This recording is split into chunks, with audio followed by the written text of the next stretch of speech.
장 1절로 5절입니다. 합독하시겠습니다.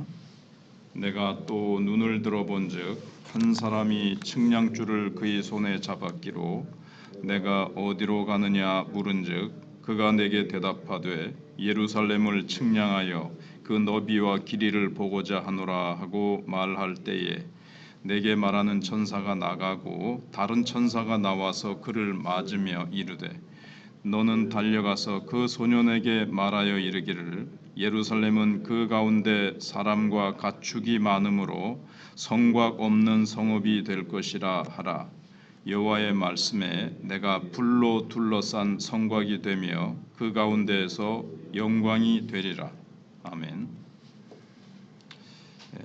스가랴서의 핵심 내용은 하나님께서 이루시는 새 역사입니다.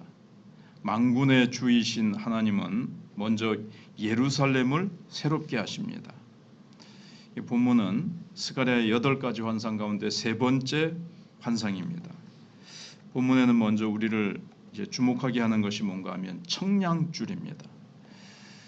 청량줄은 이제 건축을 할 때 공간을 측량하기 위한 도구죠. 가로, 세로 또는 이렇게 너비, 이런 장광을 측량하는 도구입니다. 근데 성경에서는 청량줄이 두 가지 경우에 쓰이는데 하나는 심판할 때 쓰입니다.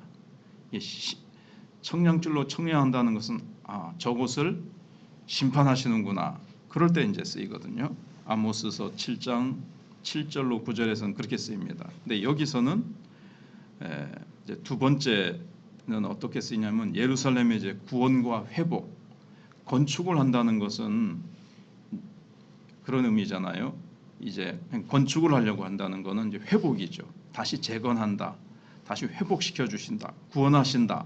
이제 하나님이 심판하셨지만 다시 회복하시고 구원하신다 하는 것을 이제 상징합니다. 에스겔도 읽어보시면 에스겔에도 구원과 회복을 의미할 때 이제 청량을 합니다. 성전을 쭉 천사가 청량을 이제 하고 그런 게 나오는데 거기서도 회복과 구원입니다.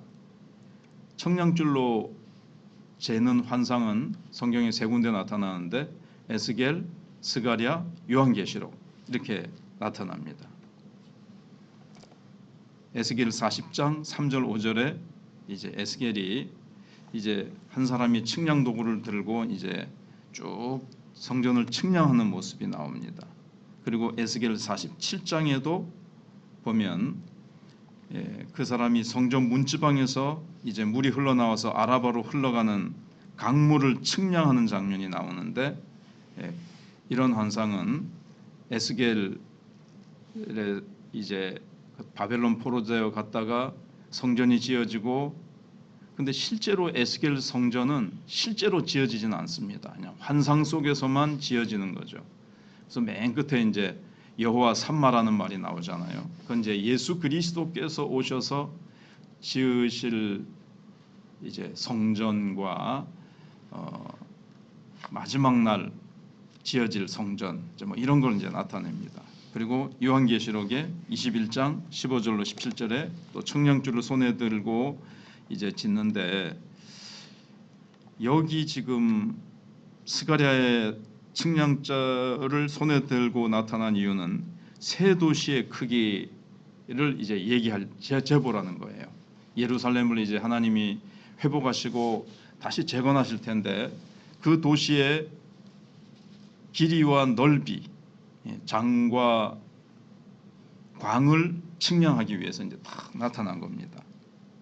근데 천사가 등장한 이유가 있습니다. 스가랴와 이야기하던 천사가 나가려는 순간 다른 천사가 나타나서 새 예루살렘을 측량할 필요가 없다는 이제 이야기를 합니다. 여기 본문을 다시 잘 보시면 첫 번째 천사가 나타나가지고 이제 청량을 하거든요. 어떤 사람에게 이제 여기 1절에 내가 또 눈을 들어본즉 한 사람이 측량줄을 그의 손에 잡았기로 내가 어디로 가느냐 물은즉 그가 내게 답하되 예루살렘을 측량하여 그 너비와 길이를 보고자 하노라. 내게 말하는 천사가 나가고 다른 천사가 나와서 그를 맞으며 이르되 너는 달려가서 그 소년에게 말하 이르기를, 이제 측량하지 말라는 말은 직접적으로 나타나지 않지만 측량하지 말라는 뜻이나 마찬가지예요. 예루살렘은 그 가운데 사람과 가축이 많음으로 성곽 없는 성읍이 될 것이다. 이게 무슨 뜻인가 하면 너무너무 도시가 번창해서 성곽이 없는 거예요. 무한대라는 의미가 거의 들어있는 거죠. 얼마나 그 도시가 커지는지, 그거는 서울 같으면 이제 위성 도시가 자꾸 생기면서 막 엄청나게 넓잖아요. 커지잖아요. 그래서 뭐 서울은 실제로 이제 뭐 이렇게 그린벨트를 해가지고 제한을 하지만 여기는 제한이 없는 어마무시하게 엄청나게 이제 여기에서 성장하고 번성할 것을 얘기하는 겁니다.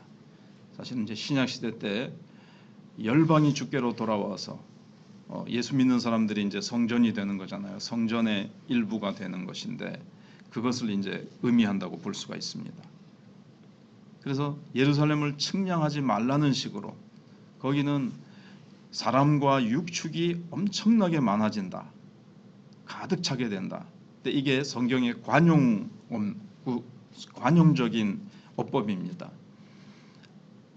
다른 성경에서도 하나님이 이스라엘을 회복하신다 하는 말을 쓰실 때는 사람과 육축이 많아진다 이렇게 이제 말씀을 하십니다. 에스겔 36장 같은 데서도 그런 말씀이 나오죠. 그래도 너희가 구하여야 할지니라. 이제 그런 걸 우리가 이제 잘 알고 있지 않습니까? 그래서 성곽 없는 도시처럼 될 것이라고 이제 말을 해요. 근데 여기서 알 수 있는 게 첫 번째 천사가 나오고 두 번째 천사가 나오고, 근데 두 번째 천사가 소년에게 측량하지 마라. 첫 번째 천사가 얘기를 했는데, 그러니까 이제 이 천사의 세계에도 어떤 위계 질서가 있다, 위아래의 질서가 있다는 것을 이제 알 수가 있습니다. 마치 사람들의 세계에서도 위아래가 있듯이. 근데 성경은 천사에 대해서 아주 자세히 말하지 않습니다. 드문드문 잠깐 얘기를 해줘요. 사람들이 너무 관심을 가지고 혹시 천사 숭배에 빠질까봐 그런지 어쨌든 성경은 자세히 얘기해주고 있지 않습니다. 그러나 천국에 가면, 이 지구에 가면은 우리 지구상에 보면 땅에 어느 나라를 가든 그냥 막 사람들이 많듯이 천국에 가면 그냥 막 천사들이 가득 차서 천사들이 또 이제 우리 지구상에 사람들이 살고 있듯이 많이 퍼져서 살고 있듯이 하늘나라에는 또 천사들이 엄청나게 또 많을 겁니다. 이제 우리가 이 세상 다 마치고 우리가 이제 천국에 가서 살 때에 영원히 주님 모시고 살 때에 우리는 천군 천사들과 함께 이제 같이 살게 될 것입니다. 아무튼 새 예루살렘이 엄청나게 거대한 도시가 될 것을 이제 세 번째 환상은 알려주는 것이고, 그것은 하나님이 그 정도로 회복시키실 것이다 하는 것을 얘기하고 있는 겁니다. 그리고 천사가 등장하는 이유는 하나님과 인간 사이가 거리가 좀, 이제 일대는 구약 시대니까요. 지금도 그렇지만 피조물과 결국 하나님 사이는 거리가 먼 거죠. 하나님이 친밀하게 우리 속에 와서 사시지만 구약 이 시대는 그것을 좀 얘기하고 싶은 겁니다. 그러니까 하나님이 성곽 너비를 이제 대해서 얘기하는데 하나님께서 말씀하시는데 천사를 통해서 말씀하세요. 어떻게 보면 당연하죠. 예를 들면 박정희 대통령이 경부고속도로를 놓으라고 딱 명령을 할 때 명령을 하잖아요. 그럼 그 밑에 사람들이 가서 이렇게 하라고 일을 다 계획을 짜고 일꾼들이 경부고속도로를 놓지 대통령이 직접 고속도로를 놓지는 않잖아요. 그래서 하나님께서 또 높은 권세를 가진 인간도 다 명령만 내리고 직접 일하지 않고 명령만 내리듯이 여기서도 하나님께서 직접 일하지 않으시죠. 천사를 통해서 하나님께서 말씀하시고 환상도 보여주시고, 그리고 이제 천사들을 통해서 얘기를 하십니다. 근데 이제 끝에 한 가지만 더 이제 오늘 본문에 나타나는 것을 보면 이제 성곽 없는 새 예루살렘. 근데 여기 이제 성곽인데 결국 성벽이죠. 5절에 여호와의 말씀에 내가 불로 둘러싼 성곽이 되며, 이제 성벽이 되며, 성전이 아니라 이제 그 도시의 성벽이 된다는 거예요. 그 가운데서 영광이 되리라. 하나님께서 친히 불로 둘러싼 성벽이 되신다. 불성곽이라고도 얘기하잖아요. 그리고 많은 분들이 이제 기도하실 때 하나님이 우리 가정에 불성곽이 되어 주시옵소서. 이 말은 이제 하나님이 직접 지켜주신다는 말이죠.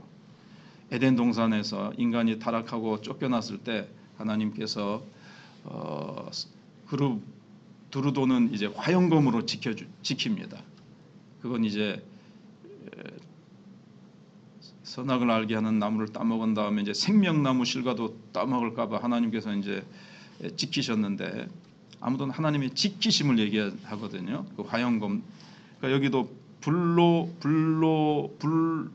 불성곽으로 지키신다는 것은 하나님께서 아무도 침범하지 못하도록, 물론 이런 시대가 오면 침범할 사람도 없지만, 침범할 적국도 없지만, 중요한 핵심은 하나님께서 직접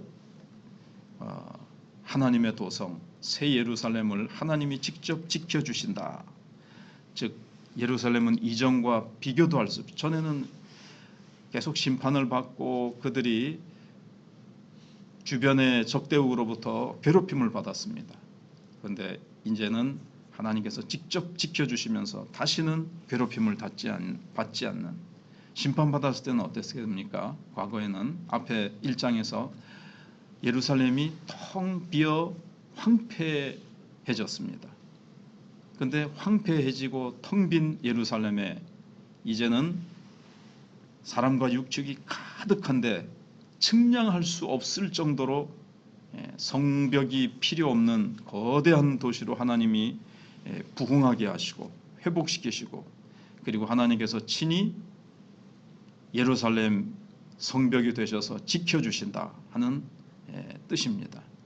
이제 신약시대 때 하나님께서 교회 가운데 운행하시며 교회를 눈동자같이 감찰하시고 지키시고 음부의 권세가 결코 이기지 못하도록 예수 그리스도께서 또 성령께서 교회를 지키시고 인도하신다는 뜻이 또 이 속에 들어있다고 볼 수가 있습니다.